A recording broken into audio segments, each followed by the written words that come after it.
knight breathed as if she had just finished sprinting. Each breath she took, she held it in for a moment before pushing it out of her lungs, as if to feed more of the air into her pulsing muscles. She teetered with the two strangled men in her arms. She glistened with sweat, and Eranthis could see the streaks it had made down the knight's face and arms. Eranthis's body pulsed too. Wave after wave of heat undulated through her body, and she was so sensitive to it that she could actually feel her body perspire. Her hands, pinching at the sword against her neck, kept slipping off its blade. She felt the sweat from her forehead run down her lips, the sweat from her armpits run down her sides, and the sweat from her ass run down her legs. She breathed in short gasps, as if she had awoke from a nightmare. The gray-faced captain called, yelling in Eranthis's ear, "You can understand me, can't you? I'll kill this little strumpet." He pushed on the sword, making Eranthis push closer against him, making her close up her throat. "You do nothing and she dies. You try to run away and she dies. You kill any more of my men and you both will die. The only way you stay alive is to let go of my men." Putting her hands on his body to steady herself filled Eranthis with disgust and hatred. She only began taking in more sips of air when she was standing upright again. Her legs were spread, and her hands kept slipping off of the blade. Eranthis opened her eyes again when she heard her name. She gasped and held her breath for a moment, and then she saw the knight glaring straight at her. "Eranthis!" It was the knight who called to her. Open bracket. Include how her name sounds/feels to Eranthis, coming out of the knight's mouth. How strange it feels. Closed bracket. She bucked her hips to push on the man she had by his throat. She stamped her foot forward. "This man is pulling at my fist!" She stamped again, and then sucked in a deep breath and in one motion pushed her body up, forward, and down. She lifted both of the men in her grasp and slammed them flat onto the ground. And right as she let go and stamped her foot forward again, she grunted once more, "Eranthis!" The knight took off sprinting toward her and the Eglon captain. Leaves flung up into the air behind her. Her eyes were wide and wild, and she snarled cruelly. As soon as the knight had stamped her foot, another bolt of lightning erupted into Eranthis's spine. She swung her hands around wide, one of them grabbing onto the Eglon captain's wrist, the other latching onto his sword's crossguard. She held her breath as she pulled with all her strength. As soon as the knight had stamped her foot, the Eglon captain began to back up. He attempted to rake the sword across Eranthis's throat, but she had pulled the blade of it some inches away from her neck, and so he angled the blade downward, cutting instead one of her breasts. Eranthis did not back up with him, so the blade cut her chin and then grazed her forehead. She fell to the ground and knocked the back of her head against the altar's dais, and as soon as she hit the ground she saw the knight's thick legs in the air above her. Eranthis heard the clang of metal above her as she rolled over and scrambled to her feet. When she shoved herself up, she caught a glimpse of the knight having deflected the Eglon captain's sword with a dagger and having bashed him in the head with her elbow. The captain slammed into the dais with the force of a stone. Spinning around, Eranthis saw one of the soldiers sprinting toward her with his spear. She started to run even before the knight commanded, "Get behind me! Grab a weapon!" The knight had the captain up on his feet. She was choking him from behind, facing him toward the approaching spearman. She had the dagger aimed at the captain's chest. The spearman halted. When Eranthis positioned herself behind the knight, she saw the other soldier who had been choked scrambling up to his feet, dizzy. She had grabbed the captain's sword. The Eglon captain wriggled in the knight's grasp. He yanked at her elbow and croaked, "Niafir Gauru!" The captain then reached down and snatched the arrow that was in the knight's thigh. He yanked it free, then stabbed it down into her leg again. The spearman then began rushing forward, flinging up leaves with his shoes. The knight howled, and Eranthis saw her muscles convulse up her back like a wave, from her legs to her shoulders. Her fist wavered, and she sank the dagger deep into the captain's shoulder. Eranthis, feeling the electricity to act, stepped from behind the knight to face the spearman, but she did not step entirely in front of her. Eranthis took in quick gasps of breath, widened her stance, and tried bringing the sword up just as the spearman thrust at the knight's body. She parried it, but sloppily. She just managed to hit the spear tip with the broad side of the sword. It raked across the blade and was directed upward, and if the knight had not ducked to the side at that moment, she would have been struck. The spear narrowly missed her shoulder. The spearman was beginning to pull back when the knight slung out her arm and snatched the staff of the spear. She yanked on it, and with Eranthis there with a raised sword, the man let go. The moment Eranthis took a step forward, the spearman bolted around the other side of the knight. He hopped onto the dais and then onto the altar, making for the spear that Eranthis had dropped.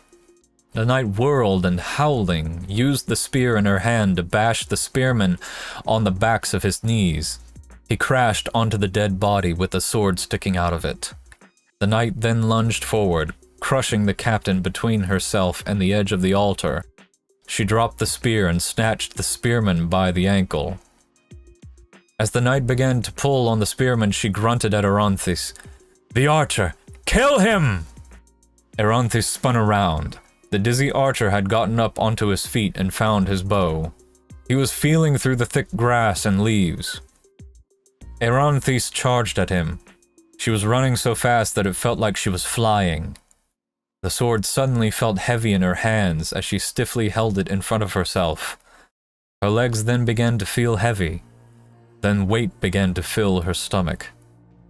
At the moment the archer looked up at her, however, all the weight in her body was crushed tight. All of the weight was crushed under the tension in her muscles. She reeled back with enough strength that the sword moved as if it were a feather in her hands. As the archer was unearthing an arrow from the grass, he grabbed hold of his bow with both hands and held it out in front of himself. The sword slammed into the bow with enough force to shake both Eranthis and the man, but Eranthis did not feel the impact. She grunted as she reeled back again, this time overhead, and when the sword came down on the bowstring was caught against the blade and it was sliced in half. The bow sprang open into a straight position, bouncing the sword off of it. The soldier backed away. He repositioned his hands on the bow so that he held it from one end like a sword. The tip of the blade in Eranthis' hands trembled at him. That same buzz danced around in her body. She breathed deeply and fast. She scarcely blinked. She jolted forward for a thrust, but did not commit to it. The soldier clapped the bow against the blade and pushed it to the side. He stepped in, keeping the sword away with his bow, and grabbed Eranthis' wrist. He yanked one of her hands away from the sword hilt, but in pushing her fist that had the sword toward him, caused the blade to slip from around the bow and catch the man on the shoulder. He let go, ducked, and stepped back. The blade sliced through his leather vest. Open bracket. From the cut on her forehead, her own blood was getting into her eyes. Closed bracket. The man pushed forward again, bashing the sword away. He stepped in again, but reeled back his bow and swung it at Eranthis' head. She caught it against her forearm, mashing her arm into her face, but then wrapped her arm around the bow until she had it pinched under her armpit. The moment she began to feel the sword in her hand tear forward, she shut her eyes. The sword followed through its swing, but Eranthis felt no impact. She shot her eyes open and saw that the man had abandoned his bow and was running from her. Eranthis dropped the bow and pursued him, clutching the sword in both hands and keeping it pointed straight out in front of herself. The Eglon soldier ran between the trees toward Eranthis' and the knight's meager camp. However, standing like a tombstone before the camp was the knight's great sword. The soldier snatched the hilt of it as he ran past, shoveling up dirt with the blade. Eranthis slipped on the fallen leaves and fell in trying to halt. She shoved herself back up and ran. She twirled now and then, returning the point of her blade at the man. He was holding the greatsword from its hilt and, open curly bracket, that section between the crossguard and the defensive lugs, closed curly bracket, bolting after her as if with a spear. Eranthis hopped backwards through the tall grass and released one of her hands from her sword. She began to reach her hand forward like a starved child for a dangling fruit and chant, "Res mordir!" Something caught Eranthis in the heel, and she toppled backwards, landing squarely on her back. The sword pried itself from her hand. She began to kick her feet and push her hands into the ground, but she was grabbed by the ankle and around one of her knees. Climbing up her was the soldier who had been shot in the ribs with an arrow. Spit hung in strings from his lips and teeth and was colored red. With each breath he took, he slung some of it onto Eranthis' body. She wriggled under the man's weight. He held himself up high enough that the feathered end of the arrow in his ribs began to skirt up Eranthis' stomach. He had started with pushing his weight down onto her knees, then pelvis and stomach, and now he had one of his hands around her throat. Eranthis slapped the man in his face, and he returned the favor with a slap of his own. It knocked stars into her brain. Then both of the man's hands pressed down onto her throat. She clawed at his hands, but they were as hard as stones. More stars flicked across her vision, and the forest began to disappear in darkness. Her arms flailed around, grabbing and tearing up blades of grass. The man's bloodied spit fell onto her face. Her thoughts flashed to the fires that burned her home to the ground. This man's face, blurring behind darkness and flicking sparks and tears, mirrored Eranthis. The image of the swirling, torrential fires bit down and drooled spit and blood into her heart. She planted her feet and pressed her hands into the man's chest, pushed and felt around. Then she found the shaft of the arrow in the man's side. She tore the arrow loose and swerved it around and stabbed at the man's head. It caught the bone to the side of his eye. The man slung his head and torso to the side, allowing Eranthis to take a sip of air. She then stabbed the arrow down into his shoulder. The man let go of Eranthis' throat and pinned down her arm that stabbed him. He pulled back his other fist and swung his weight into it, into her jaw. Even though Eranthis slung her head to the side, she was still hit, her teeth clacking together and the world spinning. She then saw the tall grass that was flattened by the sword. She reached for it, grabbed some grass along with its hilt and swung. The soldier caught her arm but not her wrist. The blade still came down and bashed him on top of his head. The man's head shook and became heavy. His eyes fluttered. He lilted to the side. Blood started pouring from his hair into the grass next to Eranthis' ear. He grunted and breathed as if he was beginning to suffocate. Eranthis pushed him over and he fell onto his side. She wriggled out of his grasp and clawed into the grass. As she crawled, she spotted the man who had taken the knight's sword. He was sprinting straight for the altar, where the knight had the other two men grappled in either of her arms. A lightning strike pushed her spine upright and hands into claws. Even with the blood and tears and sweat in her eyes, she threw out her arms toward the man, and just as he hopped up onto the dais and was in mid-thrust, she shouted, "Res Reithfir Magale!" Eranthis' arms went up, and from where the man was, torrential wind compressed from around his body and twisted in all directions, battering him and freezing him in place. The grass trembled under the wind, and a few tree branches overhead shook as if in a thunderstorm. The knight's shirt flapped, and, shocked by the man with her sword and by the wind, jilted her head back.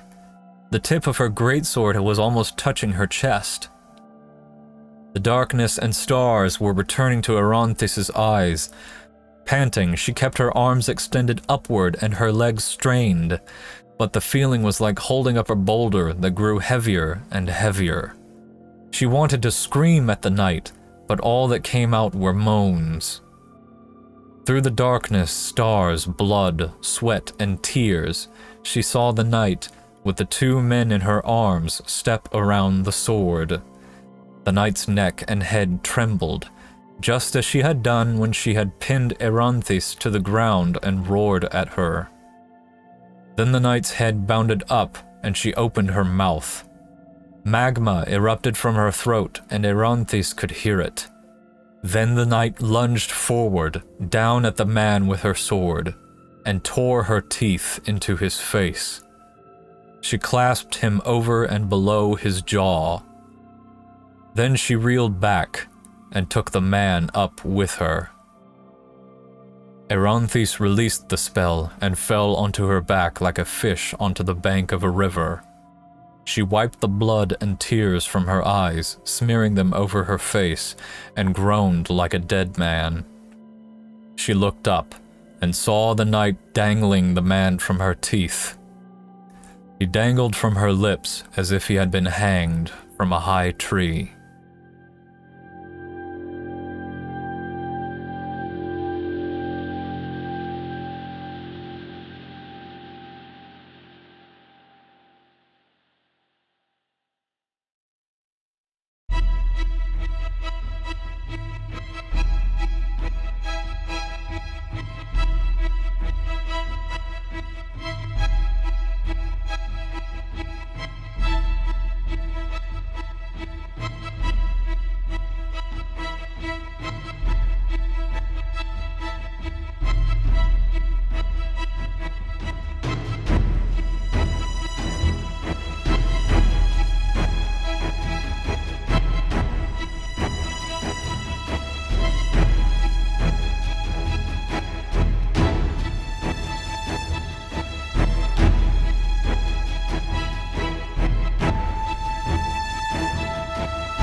Resreithfir Magali! Magali! I can't do this.